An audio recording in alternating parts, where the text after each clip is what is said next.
Hello and welcome, heroes, to the Crit Academy. I am your host, Justin. And I'm your co-host, Ian. This podcast was created to provide you, our heroes, with new and reusable material for both players and DMs. We hope to inspire you with creative content that you can bring with you on your next adventure. Our show may not be suitable for young children, but neither is our D&D games. No. All right, so before we move on to our main topic, we actually have a special giveaway. If you don't know, we just released our Fantastic Terrains, a collection of environmental effects to help and hinder your heroes on the DM's Guild. It seems to be doing okay. Yeah, I honestly, when I was watching it hit the top 100, then the top 50, and then the top 20, then it hit 9, I went, ah, and I was screaming and eking. I was really nerdy. But as part of the release, we decided to do some special stuff. We did a Fantastic Terrain giveaway. So those people that commented on the posts following the Twitter and the Facebook posts, I randomly, using dice rolls, because that's how we roll, picked two winners of a free copy of the book and a $10 gift card to DM's Guild.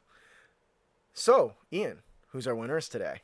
We have Cassie K, and the Cassie's also with a K, and the other is Hegeman42.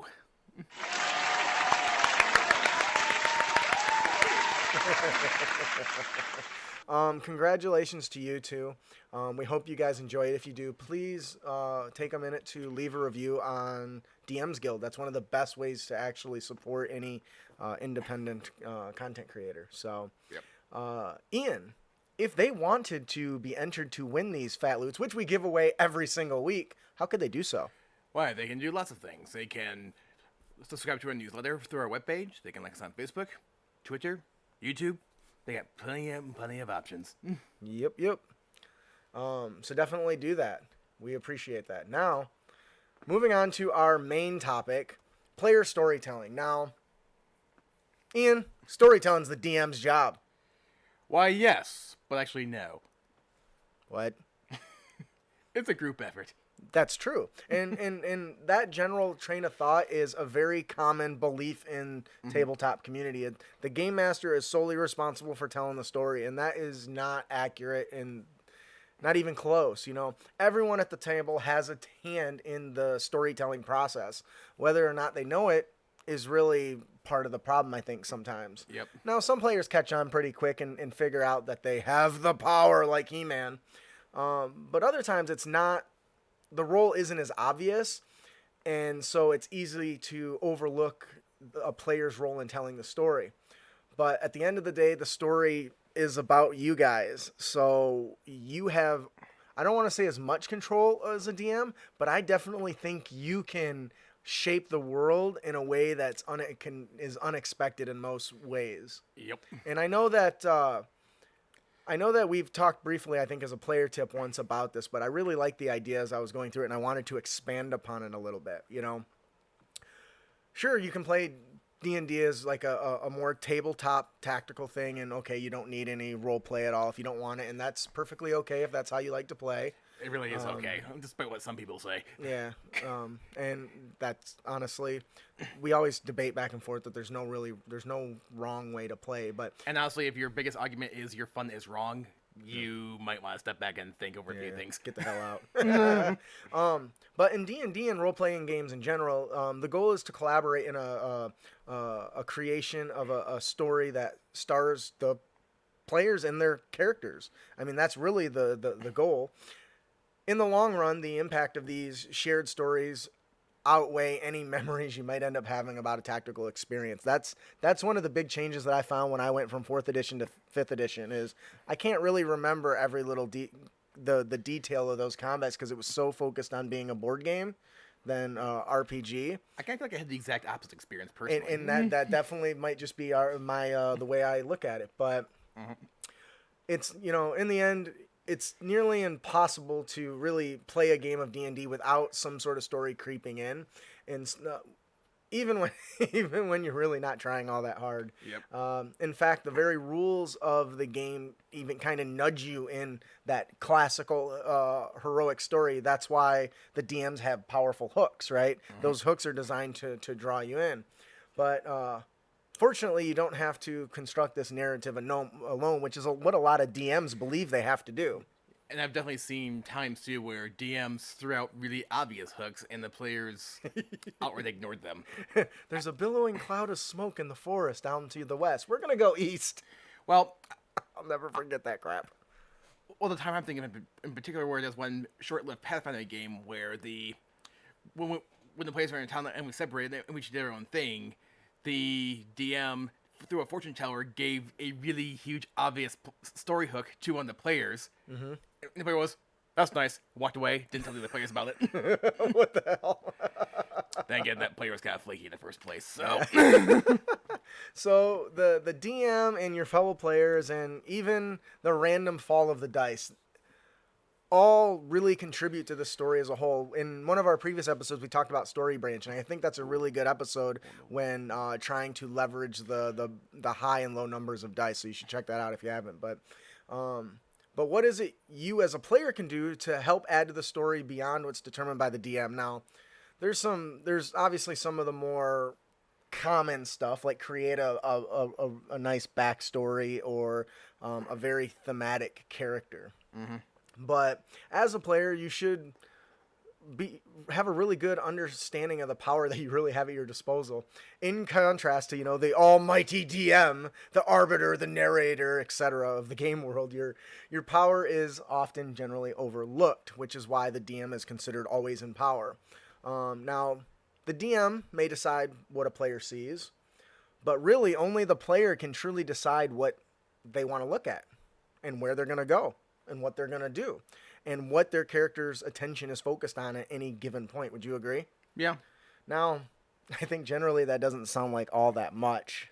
But it adds up really fast. But really, that's a way for you to influence the world around you. For a good example, in episode 78, Campaign Themes, our player tip talked about if your party finds themselves in a city with hundreds of people, it's likely that the DM has probably only fleshed out a few of them. Would you agree with that? Yeah. Generally, the DM doesn't go and sit down. I got a list of 1,000 NPCs listed and created. I feel like I actually have my whole DMs that aren't that meticulous, but they tend to be stressed out very fast. Right. And so the DM has probably only fleshed out a few in the context of the story. So, for instance, Ian, if you asked a random merchant about his family, the DM now has to respond with that, either with something that they've just come off at the top of the old dome, or maybe it's something they've got some generic scripted responses that they give. So for example, if the merchant states that he doesn't have a family and you ask why, what does the DM do? You have to wing it right on the spot. Yeah, so maybe you turn around and say, well, what happened to them? If they were killed, when and where? By whom? As you ask questions to the DM, you're doing what? You're building the world. Absolutely. That literally is the control that you have as a player. You're forcing them to flesh out an aspect of the world that they hadn't previously done. Yep. Now, that sounds like an awful lot of story power if you ask me. Like, that's some hardcore stuff. You literally just built out this entire lore, or forced this build out of this lore of this merchant who might have just been some generic NPC that always said his name's Phil and he's a dwarf and that's it. Actually, flashback briefly to there was an eventually game we played back at the old store where, and this was in Schult, and we ended up approaching what was in the module intended to be a combat encounter.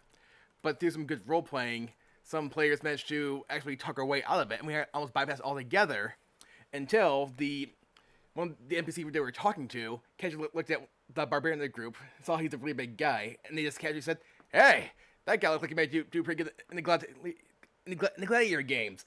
And the player paused, handed his character sheet to the DM. "I want you to look at my character flaw before I do my next action." And the guy actually was a former slave who was forced to fight in gladiatorial games. So his in-character reaction was, "Not again!" and rushed here. That's funny. Doesn't want to be stuck in that shit again. I get that. So at least in that context, that made sense. Right. Because sometimes, and that actually happens often, where a player or character will make a decision and then nobody else understands why. Right. Either because they don't understand how it reflects on the character's personality or the story or their previous experience, which once again affects the world around them. So now, when you're doing this and you're asking the questions about these NPCs, for example, this merchant, you're actually showing the DM what parts of the world interest you. You also are assisting them in fleshing out the details per our discussion. Now, you want to make a point not to ask about shit you don't care about. Please don't do that, because otherwise you're just going to waste your time, their time, everyone's time, table time, which sometimes can be really hard to get everyone together. So you're not helping. So There's a meme along the lines of, you guys walk into a tavern, and there's many patrons there, among which you see a wizard with 4 glowing flames hovering above his head, like he owns the place. Great! Who else is here? I don't want to talk to that guy. Yeah. There's a goblin over there. I want to talk to the goblin. That's funny. So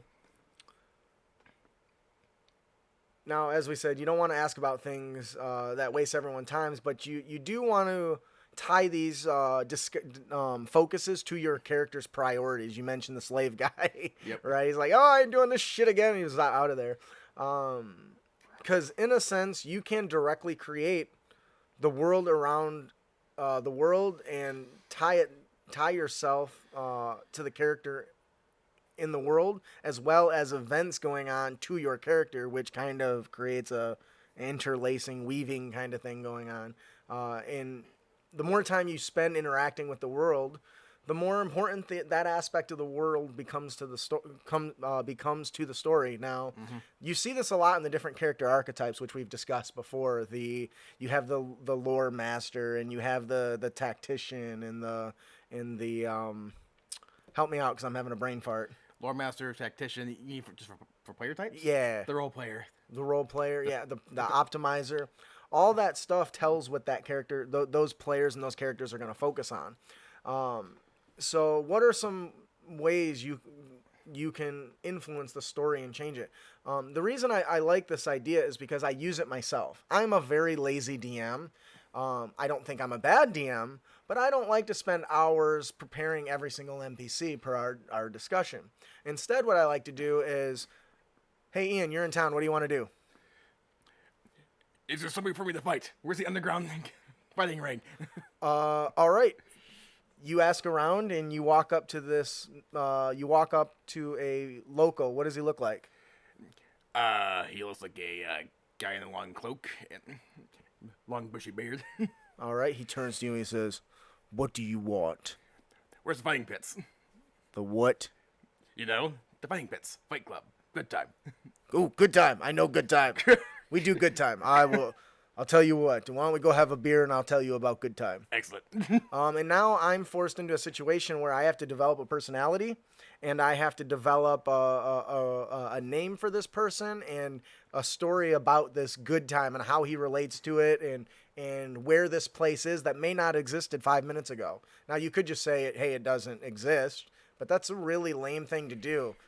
What city doesn't have some sort of bar fight location or test your might type of encounter? But by asking Ian to describe the character, I already just saved myself some work. He's got a big cloak and he's got a big burly beard. You walk into the local tavern. What does it look like, Ian? Wood floors, wood ceiling. All the chairs and tables seem to be well carved, though. Oh yeah, that's you know why that is.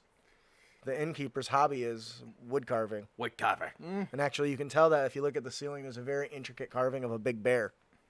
That's a big bear. See, that's stuff that you can just make up on the fly that adds story and development that all stemmed from what Ian's character wanted to do. So, what are some other ways, Ian, that if they really want to drive the storytelling experience from a player perspective, what are some things they can do to make this a little easier?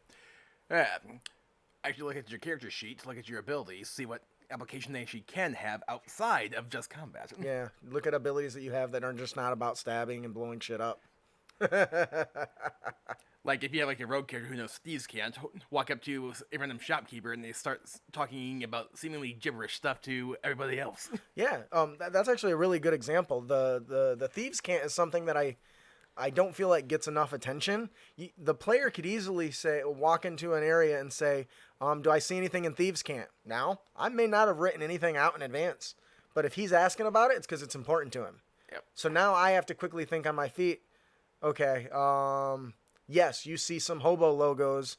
If you don't know, you can find like a little hobo code thing, and it's really great for thieves' cant. But you see some little logos, and they seem to indicate some sort of secret hunt or secret mercenary for hire thing job, right? Yep. That only a thief that understands thieves' cant would identify. Once again, I was forced into a situation to create that all because the player said, "Hey, is this here?" That's the power that the player has. Once again, Adventure League, I kind of a thief player started freaking out when we walked into like a fort. There was some thieves came in there that says beware of this person, and when we run to said person, they were the head of security, and like, guys, be careful.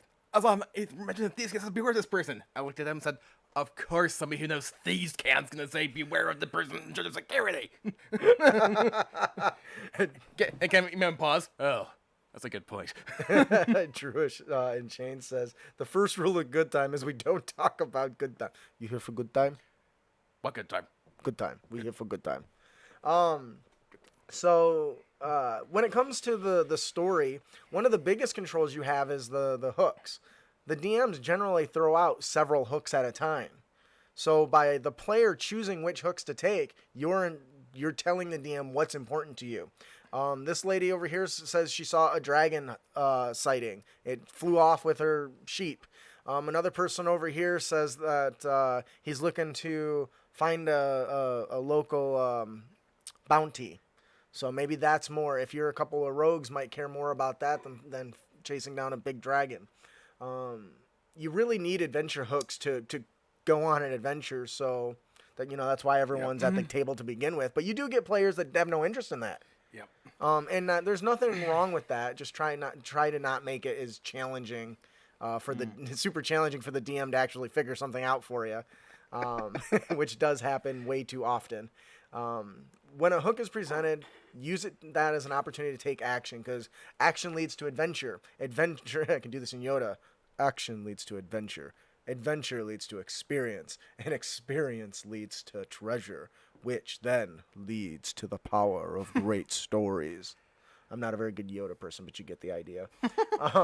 So players if you choose to dodge the DM's hooks, not only can that lead to a little less prepared module, but you might end up wasting a bunch of the DM's time and effort. That being said, if they genuinely end up not having something you're interested in, Yep. let them know. And you can do that by either telling them directly or starting to say, hey, I'm interested in this. I'm going to do this.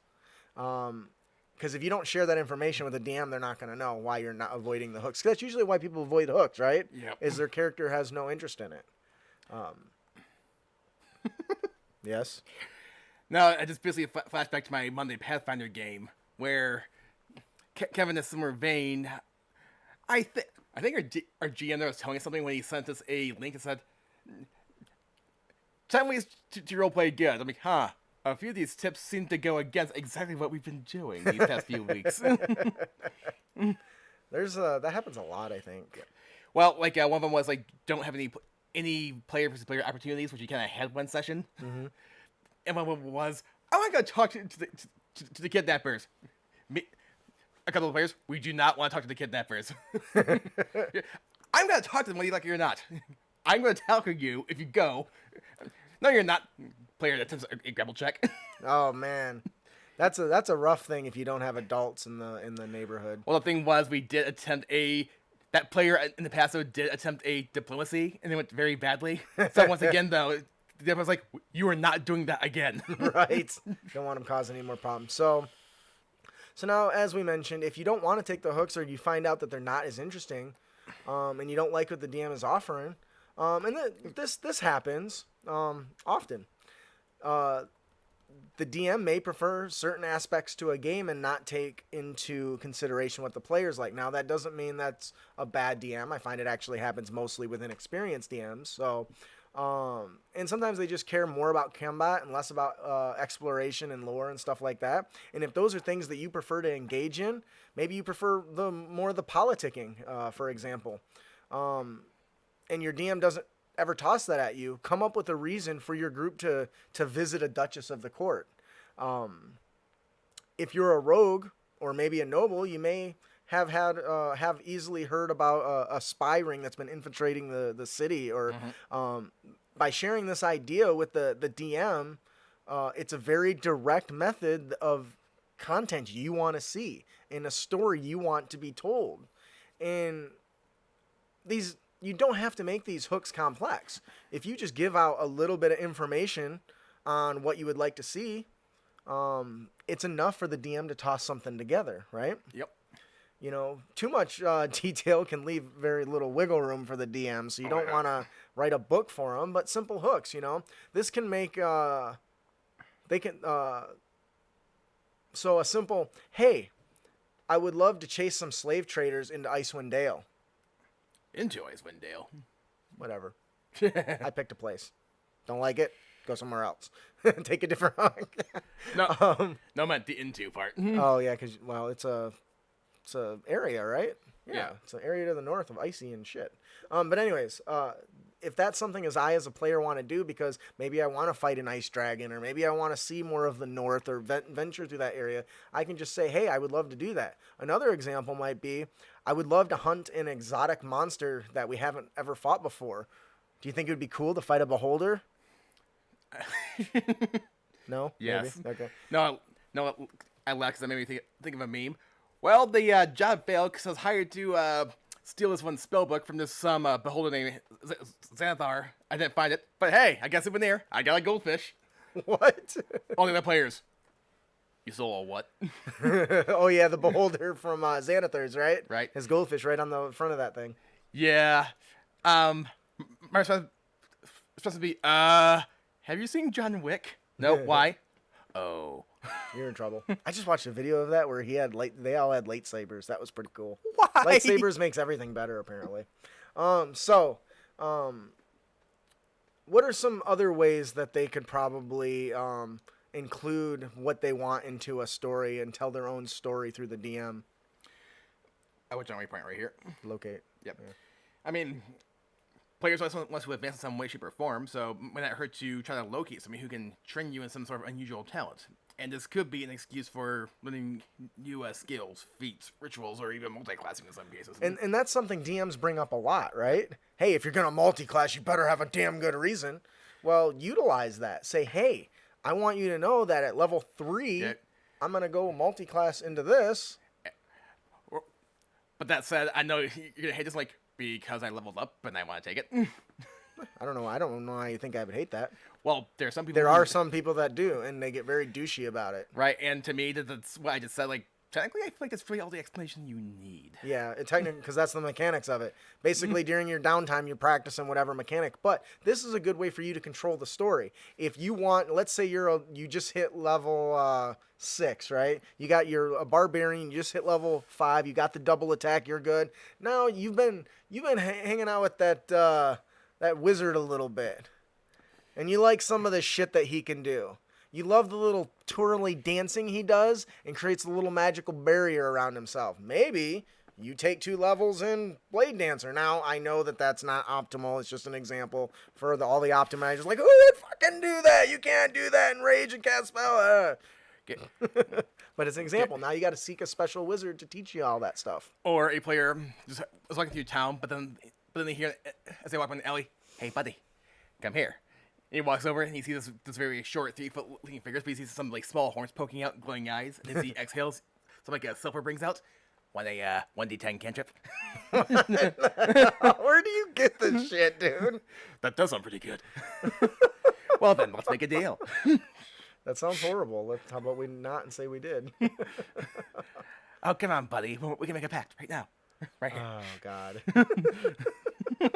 God. Anyway, so Those are some really simple ways to really drive the story in a direction you want that's important to you. Now, there's a very, very common and easy way to include yourself in the story as well. Ian, what is that? Everyone should be doing this anyway. Well, when you do an action, you can actually narrate the sucker instead of just naming the ability and rolling a die. Like add a little flavor or personality into it. And like instead of saying, I hit the guy with my sword, a player can hit or her fighter is going to take an attack action against the enemies by saying like, I grip the haft of my axe and I swing it in a wild haymaker towards my enemy.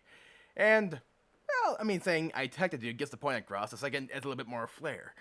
Yeah, and that's something we've talked about over and over and over on the show because you get into these games where it just turns into rolling a damage die and moving on to the next hit. You roll attack, you roll. And it's easy to fall into that. And as a player, you can control it because if one person jumps in and says, I jump onto the nearest cart and I do a swinging, spinning slash at the guy's head, everyone else is probably going to want to get in on that. Because if everyone's saying I attack and I roll dice, I attack and I roll dice, and then Ian comes in and I do a fancy somersault, kick him in the jaw. Even a little bit like that's going to influence the way the story unfolds, especially if you start including stuff that's not been said that's there, but probably should be there. For instance, in a forest, right? When you do like gridded combat, everyone assumes there's trees everywhere, but if the DM doesn't literally draw it on there, it's easy to forget.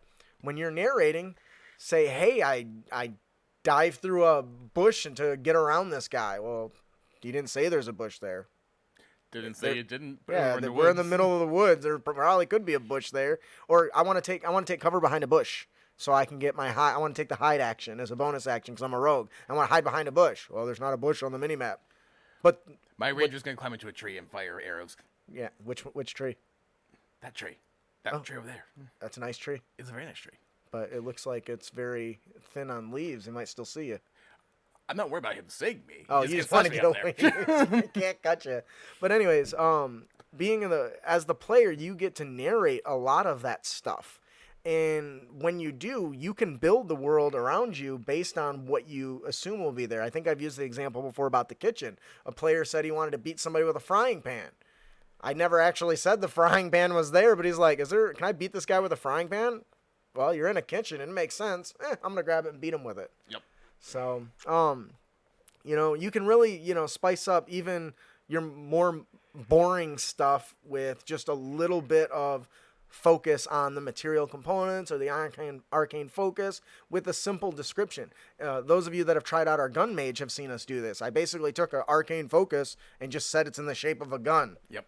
Mechanically, it isn't different. It's just flavor. And was basically what I did with my artificer that I ran last night in the one shot that I DM'd. You're gonna fit that in there for our patrons. Yeah, we had a pretty good time last night where I ran the short adventure a night before Christmas. Yeah, it was that's fun. I ran it last year. It was good. Yep. That was written by Joe Laurendeau, and he actually ran it for us last year, and then I ran it again for somebody, and then I sent it to you, and you ran it for me. It was really fun. It's all written in poetry. The Christmas poetry songs. When he ran last year, didn't we fight a Mecha Santa piloted by a no instead though? No, that was a game I ran as okay. a DM. That was two years ago, but yeah. That was very similar. That's why. Yes. Yeah. Yeah, it's very much like that. So anyways, so back to this. So instead of saying I cast magic weapon, that's a really common, right? I'm gonna cast magic weapon. You could just say that. It's a touch spell, so not much room to work with, you would think, right? I put in my finger, draw a few runes, which start glowing on my blade. Ooh, that's really good. I like that. What if you say you don't want to get more fancy than that? Just say you want to tie in your race to it. You're a specific race. You said runes, right? Maybe you're a dwarf and it turns to like a magical stone blade. Or maybe you're a triton. You touch your fingers and run it to the length of the blade with your webbed fingers, and like a spectral shark circles around the blade. It's now magical. Now you can just say I run my finger down my blade, and a spectral sharp appears. You'll never have to say I cast magic weapon ever again. Once you do that one or two times. Yep. Do you know what I mean? Oh yeah. And all little things like that build on the story. I mean, how are NPCs going to react when you run your hand down the length of a blade and a shark freaking appears floating around it? You know what I mean? In a tornado. Oh, that's hot. Oh my god! Did you just make a Sharknado reference? Yes, I did. That's horrible. I know. Get the hell out of here. Now it's important to remember that as long as you don't change the rules of what the abilities do, it's limitless on what you can come up with. I always encourage you to tie it to the flavor of your character. If you're a sailor, maybe it turns into a water blade or something, you know. If you're let's go back to the race. If you're a tiefling, maybe you run your finger down, it turns into a giant horn or something, you know what I mean?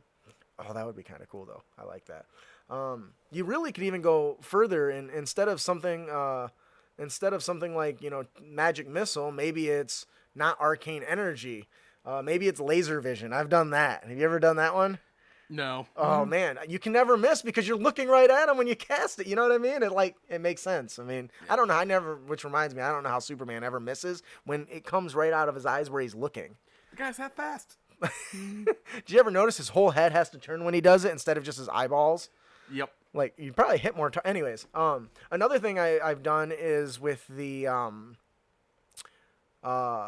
when I played a Revenant, my magic missile was basically Shang Tsung's green frickin' flaming skull shooting out of his hands.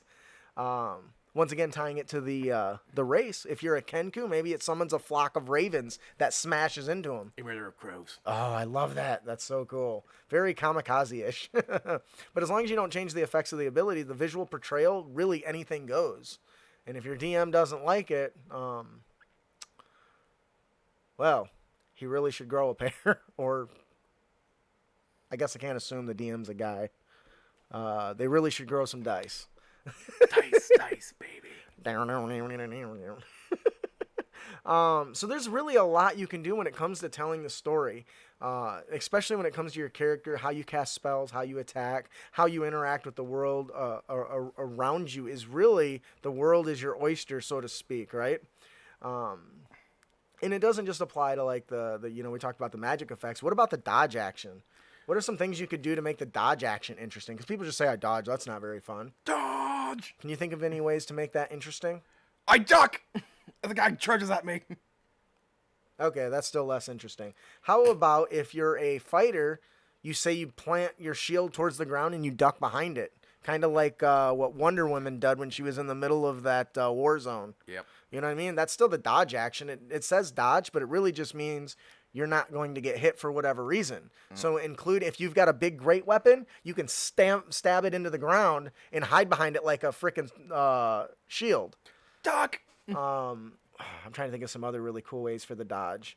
For my wizards, when I take the dodge action, I just treat it like a magical barrier that I formed. Yep. Once with my monk, did you ever watch Naruto? Yeah. The guy that does the pressure points, Neji. Yeah. You know he does like the half circle moon defensive thing. I've done that with my monks. So you can reflavor those actions in any way you want. That especially if you tie it to your theme. I cannot express the importance of that. Tie it to a theme, whether it's a racial theme or a backstory theme or just a character theme in general. You really can go up and do whatever you want. Like I said, I love taking the dodge as a wizard and then just describing it as they hold out their hands, a big barrier appears. You know what I mean? Yep. Because nothing says magic shield and dodge aren't the same sort of magic spell. It's all flavor. No, it's not we're the same mechanically. Who cares? Yeah, and the reason I keep coming back to theme is because these sorts of descriptions are a great way to convey a character's personality and affect the how the people in the world perceive your magic. I know I've had people that do the necromancer thing and always flavor their spells with dark energy. So even if an NPC has never met you, when you cast barrier and it's a dark, ghostly shadow, they're gonna know something's up. You know what I mean? Yep. But it doesn't. Do you think it should just stop at like actions in combat or spells? Of course not. Where else could you apply flavor to really get your character's impact on the world? Your gear. Gear's a good one. You got a good example? Okay, it's a long sword, but if you describe it as something like a sawtooth blade, for example, that's going to come across as pretty wicked sounding. It's like, I don't want to get hit by that. I like that. Even though it's probably, in theory, less efficient, but it still sounds really wicked. Yeah, I was playing a barbarian, half orc barbarian once, and he was very savage and a brute. And so when he would drink potions, he didn't drink them. He just bit into the glass and chewed it up. Or I describe like well, my artificer who kind of flavor as a cowboy a little bit. His healing potions were in whiskey bottles. Oh, that's fantastic. I still like the idea of eating the whole bottle better, though. Just can't refill it. You can even addressing mundane tasks like taking a potion or even a sip of warm tea. If you're a nobleman, do you drink it very much like Baby Yoda? You know, very slow, or are you really savage like frickin' Thor and take a swim and slam it on the ground and it shatters? You know? Or smash the bottle against your head. Oh, I love that. Okay, frat boy. when it comes to the world around you, your character's actions, regardless if they're combat related or just mundane, should really tie into the flavor of your character. And because of that, the world and NPCs around you will react to that. I just picture just now a barbarian grabbing a healing potion, smashing against his head. Ah! You're supposed to drink it, you idiot! But as the potion like runs down, dead moves something together. Wait, what? That's not supposed to work that way. It sucks into and drips into his cuts and stuff. I like that. Touching more on the customizing your gear, that's something we've talked about extensively before.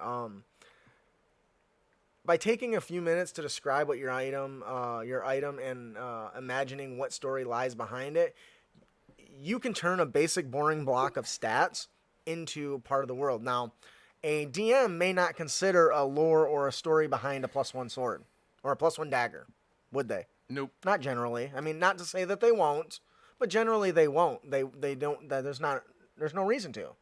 It's not anything super grandiose, though it should be. All magic items are magical. They should have some lore. So maybe instead of it just being a +1 dagger, Sindori, a little bit of World of Warcraft slipped in there, carries a dark honed blade, carries a dirk honed from obsidian that formed in the midst of two powerful mages slinging spells that impacted each other simultaneously, making the ground harder than any steel. It sits inside a scabbard that bears her family's elven crest passed down from generations. So, if I was the player and I got this +1, I would tell the DM, hey, I'm going to search out to understand where this weapon came from. And when you do that, just write out whatever story you want. Most DMs aren't going to care. I wouldn't hope they would. Yep. You say, here, this is how this was made.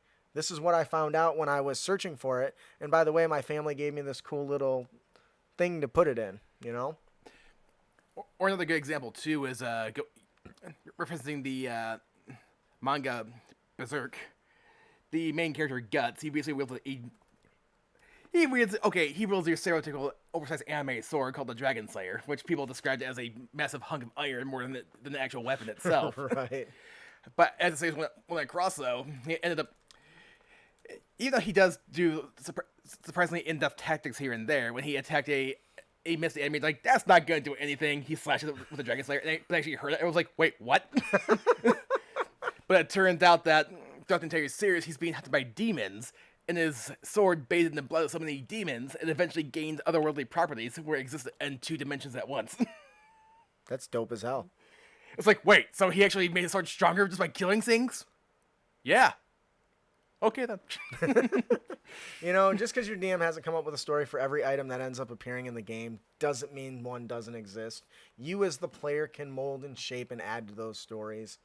Do that. You have more power as a player than you can ever know. And the best way to start dipping your fingers in that power is to start poking around to things that interest you.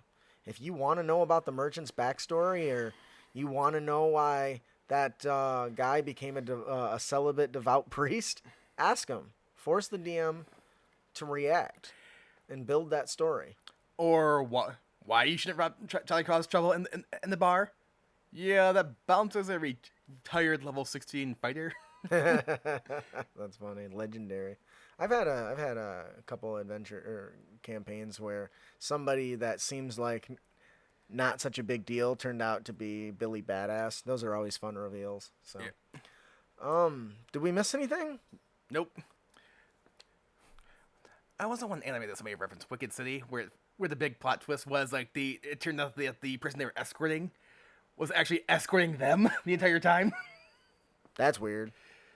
Because it turned out that the two people were like part of a prophecy. Gotta save the world. Oh, I know something that I missed. When it comes to building your backstory, consider asking the DM if you can create a location.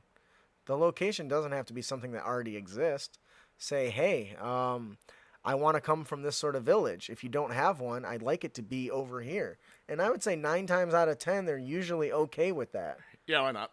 Yeah, right? Or they should be. I think that'll do it for our main topic. You guys have so much power as the player.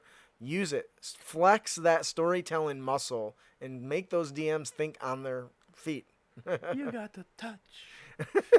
You got the power. You guys are like King Midas. You've got the golden touch. Whatever you touch becomes gold for that story. So, and I have frequently said on there's a lot of posts online when people saying, "Hey, this is my first time DMing. What tips to give me?" And one of my tips was listen to your players. They often come up with the best ideas. Yeah, better than anything I come up with. Now, that'll do it for our main topic. Now, for those of you that have stuck around, I'm going to give away a free copy of our Fantastic Terrain to a viewer today. So stick around to the end here and be entered to win. I'm going to need your help on that. Obviously. We need some dice. Yeah, I don't have any right here. What? Get a generator. That being said, before we move on to our Unearthed Tips and Tricks segment, we have another gift to give away. Compliments of Jeff Stevens. We are giving away Villains and Layers 2. Revolutionize your game with a collection of 28 villainous NPCs from a small fry to world ender, each of which include maps and details of their lairs, sinister side quests, terrifying overlords, bounties, and one-shots, and more lie in wait for you inside Villains and Layers 2. Ian, who's our winner today? Our winner today is Casey Kupo on Twitter. Oh. It's like people were talking to us on Facebook. Yeah, I can see it. I'm following it. Okay. I've been following it on Twitch. Yeah. I'm not feeling like a jerk. Well, this thing actually is tracking all of them.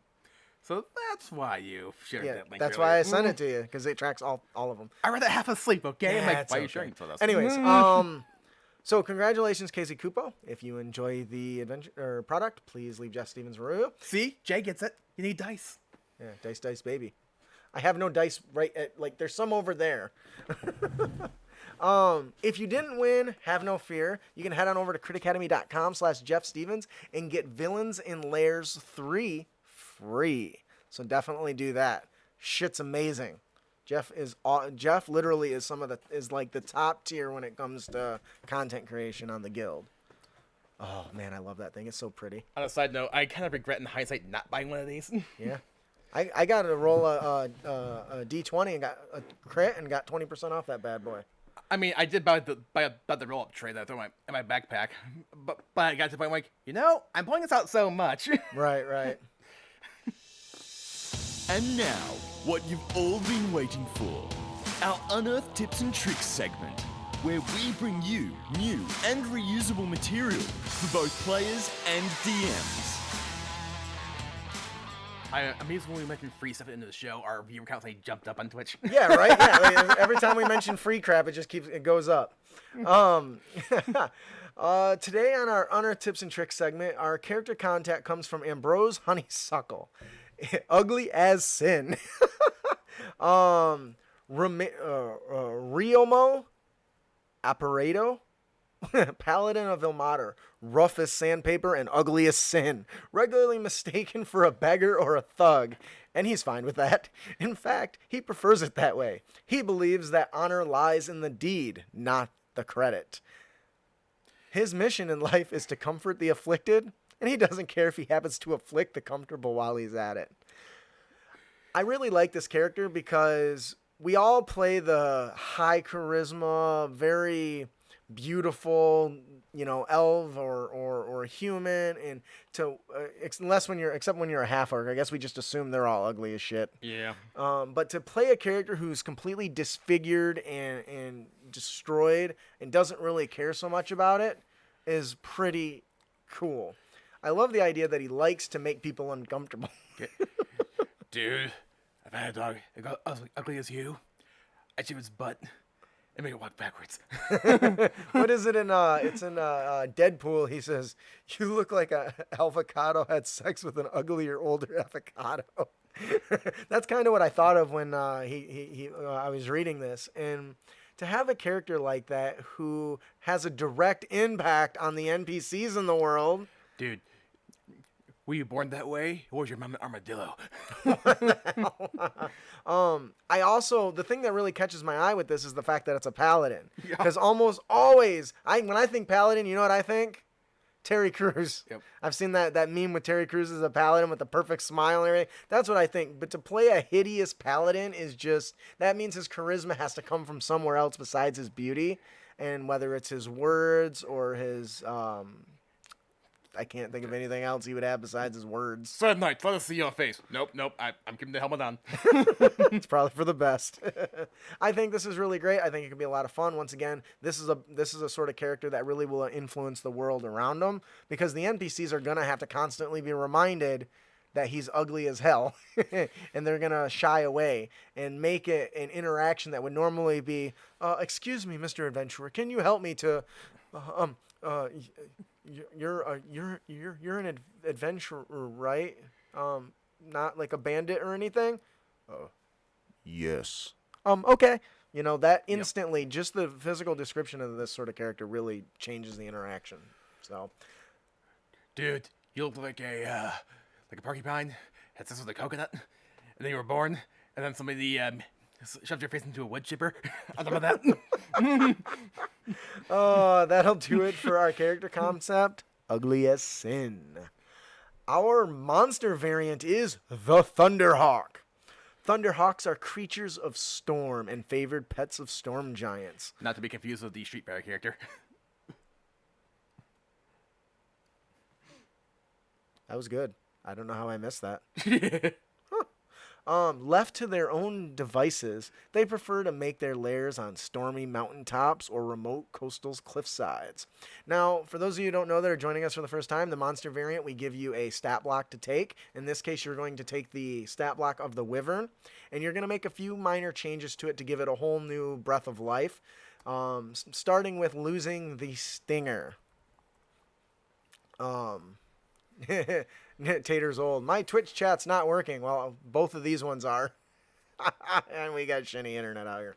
So you're gonna use the Wyvern stat block. You're gonna get rid of the Stinger, and you're gonna change its creature type to Elemental.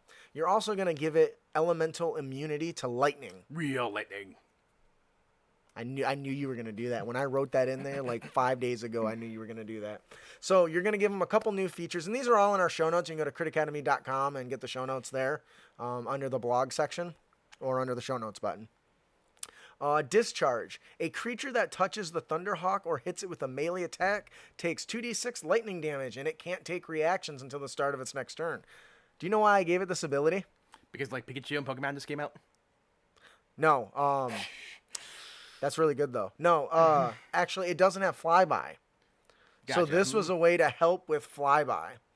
It engages something, or if it wants to leave combat after attacking somebody. It gets a new ability called Wind Rush. The beat of this mighty creature's wings can knock even the sturdiest of foes to the ground. If the Thunderhawk leaves a hostile creature's reach during its move, that creature has to succeed a DC 15 strength saving throw or be knocked prone. So basically the kind of capture that whole pushback that happens from the buffeting of those wings. Got it. And then, of course, had to give them a really cool electrical ability, right? It's called Electro Ball, and it recharges on a 6. The lightning shrouding the Thunderhawk converges into a ball of lightning and release it at a point that you can see within 100 feet. Each creature within 20 feet of that point must make a DC 15 saving throw or take 10d8 lightning damage on a failed save, or half as much on a successful one. This is a lightning fireball, pretty much is all it is. Shocking. Oh, god damn it. That's really good. That was good. What do you think about this character, this monster there, Ian? Looks pretty fun to me. I get a real charge out of this one, not gonna lie. I wouldn't, yeah, okay. Yeah, it's designed to, I like stuff like this, and honestly, it may have something to do with Pokemon, because I've done the Articuno, and I haven't done the Moltres yet, but this is basically the Zapdos one, so. All right, that'll do it for our monster variant, the Thunderhawk. Do you want to tell us about our encounter of the podcast, Ian? Our encounter actually comes from Fantastic Terrain. Yes, if you don't know, we just released our Fantastic Terrain. No. Yeah, it's good stuff. It's very popular. Actually, do you like the on the screen there, the animated product logo? It's a nice touch. Hell yeah, it is. The memory lapse. On rare occasions, the creation of a homunculus might go awry. During the ritual, powerful magic is used to sculpt and form not only the bodies, but also the memories and the personalities of the homunculus. Ooh. When the ritual caster fails in its creation, the magic used to shift and modify the memory to fit the caster's desire often lashes out and affects the terrain around the location. The only indication of this hazardous area is clay, ash, and magic root, and blood. The remnants of the components they were used in the ritual. The remnants of the I can't talk today. The remnants of the components. The remnants of the components that were used in the ritual. The hazardous area is 50-foot sphere centered on the ritual area. Whew, that's a big area. Yep. The creature that casts a spell at first level or higher while in the area must succeed on a DC 17 intelligence saving throw. On a failed save, the creature no longer has the spell prepared. It totally Men in Black's your memory. So, having spells prepared is a very critical part of being a spellcaster.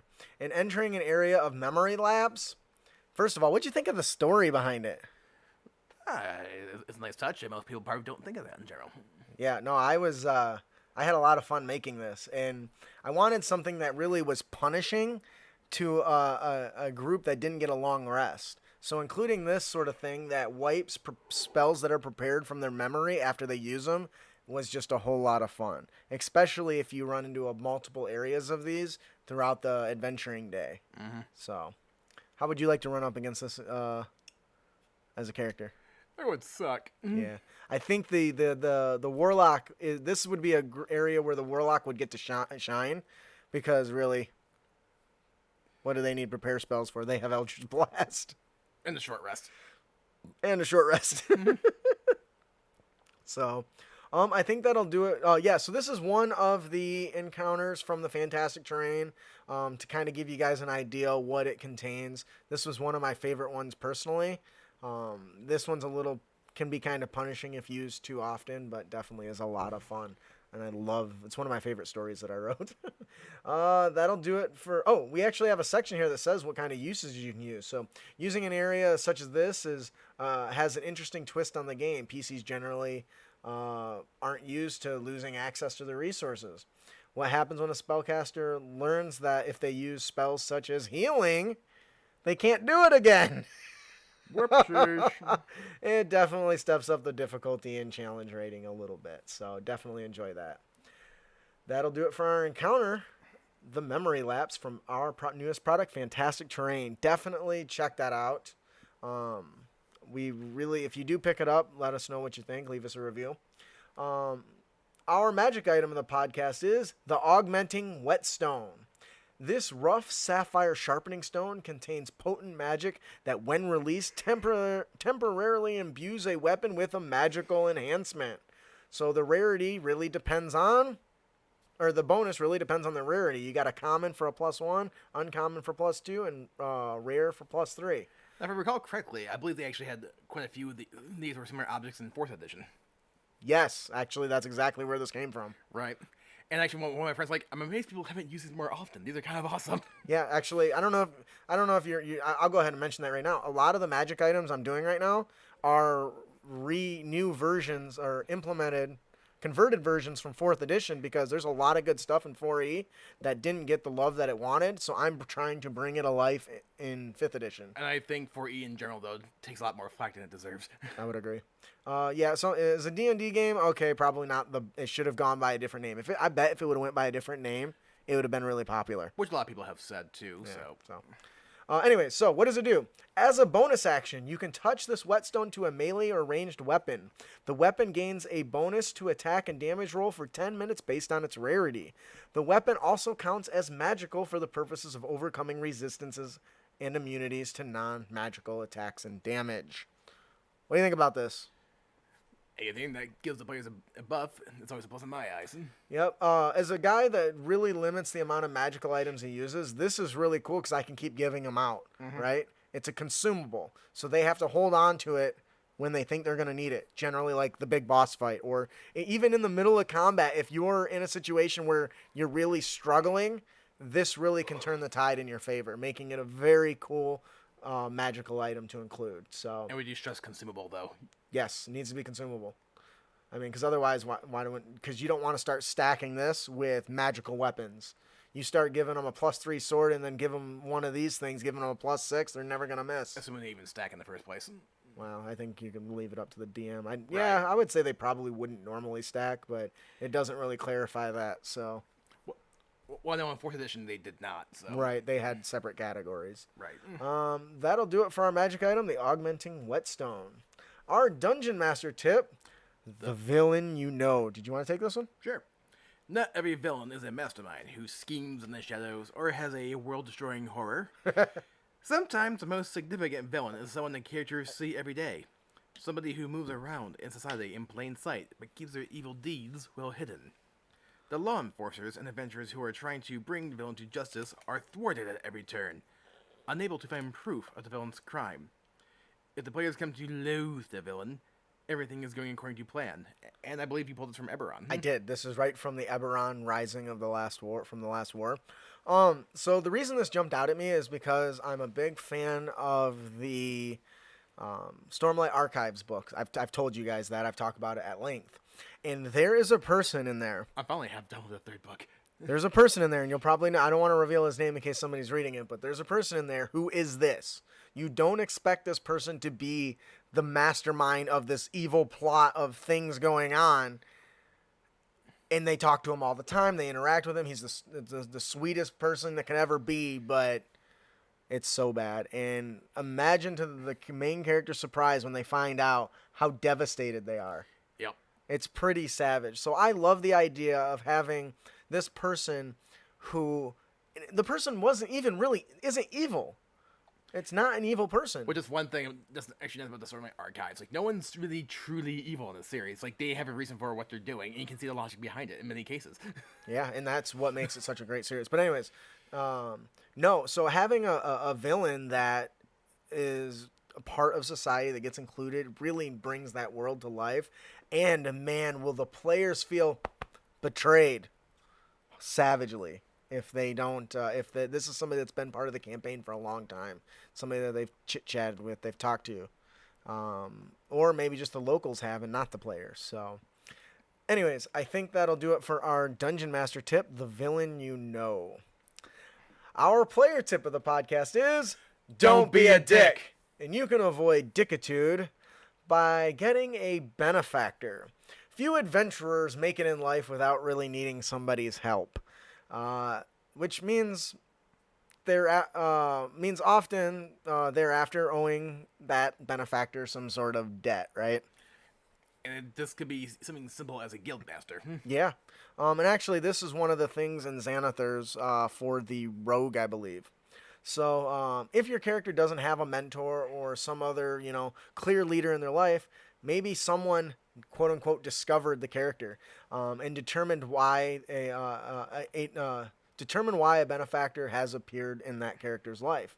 My really favorite example is from My Hero Academia. Have you Yeah. Of course you've watched that. In My Hero Academia, the League of Villains are all people that were or not the League of Villains. Yeah, the League of Villains, or is it the newest one? League of Villains. Yeah, the leader of the League of Villains was somebody who was considered unwanted and unliked, and so a darker entity saw their potential and groomed them. Yeah, and that made that character story that more interesting because they didn't set out to be a bad person. And what was worse was when you found out that person's lineage too. Oh yeah, it's pretty savage. And actually, it happens in the recent scenario too with one of the with all the little mooks for the Yakuza. Yep. They're in a similar situation. Nobody wanted them. They're all worthless. So this guy takes them all in as their benefactor, and they owe that to them, right? They owe him a life debt. And so some things you can do is, perhaps you benefited from something the benefactor did and you didn't realize it. That would be even cooler. Like somebody just comes out of the woodwork and is like, hey, Ian, that job you got, you're welcome. Yep. You know how many folks I had to make sure you were up in line? Wait, what?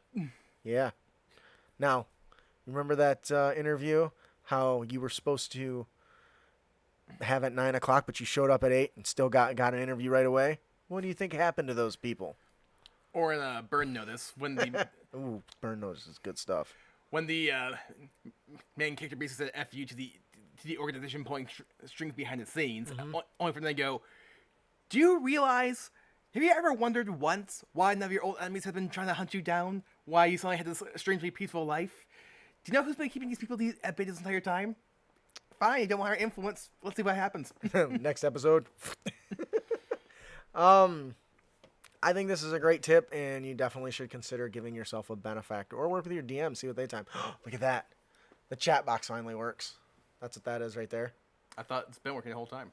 In this episode, you know how many times I've had that on there and it didn't work? No. That's a lot. I still don't know why it worked. I went through a new program. So. Well, you never told me, so. Yeah, and I finally got rid of it. Anyways, so that'll do it for our player tip of the podcast.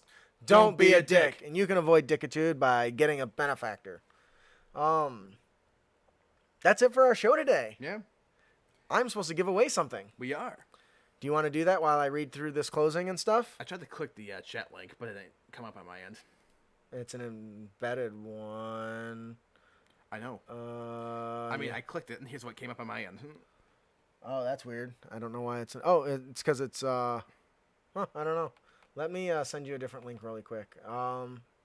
Do you want to read the next episode stuff? I know I usually do that, but why don't you go do that? All right. Please join us on our next episode. We'll discuss World Anvil, the ultimate world-building toolset and RPG campaign manager. And we also will, for the record, be taking a week off for the holiday, so we'll be back live on Sunday, January 5th, 2020. That's right. You'll be hearing us first thing next decade. Yeah, I'm really excited for that, so make sure you check that out. And if you have any feedback, unearthed tips and tricks, or topics you'd like us to discuss, please send them our way. You can email them to us at critacademy@gmail.com, or find us on Twitter and Facebook at Crit Academy. And just as importantly, we hope you enjoyed your experience here at the Crit Academy. If you did, you can help others find the show by leaving a hopefully 5-star review on iTunes or your platform of choice. Or just send a message telling us how much you enjoy the show. And also be sure to give us a like and a share. Yes, so why don't you go ahead and roll? It landed on Twitch, so you can pick somebody from Twitch. Well, I'll need a D8 now. Well, excuse me. It jumped up to 7. All right, so I think that's everything. Did you miss anything? Oh, yeah. If you'd like to support our show, you can do that in a number of ways. Becoming a patron is probably one of the best ways. We give away all kinds of fat loots. Just recently, I sent out a archetype, the Blade Dancer, to all of my patrons as my Christmas gift to them. And we just released Fantastic Train. Our gold tier patrons got a free copy of that. Or you can just check out our DM's Guild products. We put out a lot of content, and I'm really enjoying it. It's a lot of fun. So do we have a winner yet, Ian? Our winner today is Windsock. Windsock. Send me a private message either through Twitch or through Gmail at critacademy@gmail.com with your name and everything in the subject line, and we'll get you taken care of. Probably the private message would do better. That being said, if you would like to win prizes and be entered to win, you can visit our website at critacademy.com. Lots of cool sign up there, and check out our blog and all that jazz. Follow us on Twitch and Facebook and Twitter and YouTube and everywhere. So we can help you on your future adventures, and also you can win cool stuff. Make sure to check out our fellowship members of the Crit Nation Fellowship, Interparty Conflict, and Brute Force and Ignorance, the Kind GM. All of them guys are just awesome. I love Interparty Conflict. The episode they just released was all about wild magic zones and zones and weapon zones, and followed by our fantastic terrain, which was a total coincidence, which was just awesome. So definitely check them out. Follow Oricon's Lair, great blogger. I think that'll do it. I am your host, Justin. And I'm your co-host, Ian. Thanks for listening. Keep your blades sharp and spells prepared, heroes.